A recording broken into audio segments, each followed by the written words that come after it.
time may be running out for the passage of pending priority bills in the House of Representatives. With just 9 session days remaining before the legislators embark on the campaign trail, pending measures may just have to wait for next Congress. Again, the details from Freddy Abando. 9 session days in 3 weeks. That's the time left for Congress to approve a short list of bills before the campaign for the 2013 elections kicks off on February 12. In demand for approval is the Freedom for Information Bill. The Senate approved its own version of the bill. The House has yet to tackle the measure on the floor, which is expected to face rough sailing. Pressure is mounting from those advocating for the bill for its approval. It will depend, of course, on the various concerns ng mga other members of the House na What are the concerns? right of reply, yung mga other matters pa na gusto nilang isama sa katulad ng mga yung mga cost-oriented. Meron silang gusto isama rin doon na tungkol doon sa mga You have to define kung ano yung security concerns. Security concerns. Yung mga bagay na yun, ano.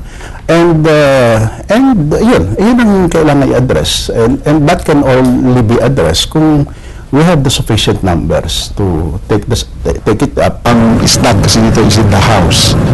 We're really trying to push this dito sa House, and hopefully yung mga provisions na gusto nilang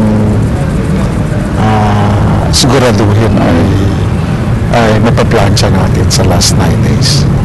The Makabayan Coalition has withdrawn its support for the bill, citing the version to be debated on the floor is a watered-down version and it's useless since certain provisions to include disclosures on national security goes against the intent of the bill for transparency and accountability.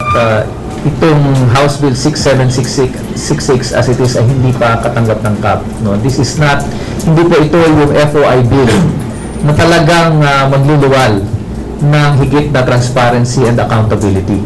Attendance of members could hamper the approval of the measure.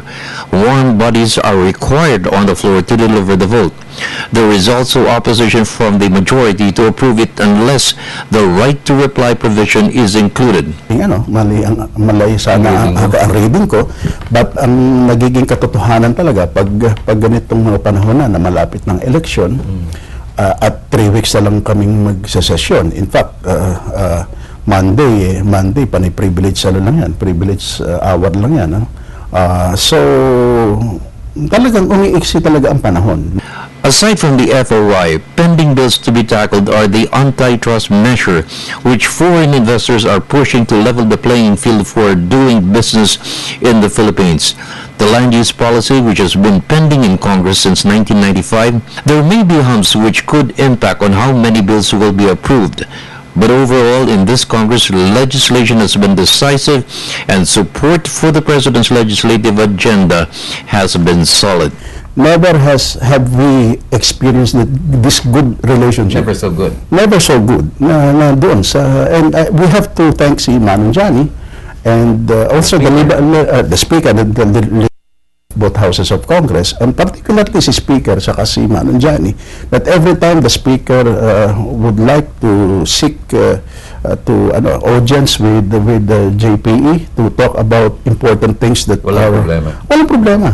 For the People's Television Network, this is Freddy Abando reporting.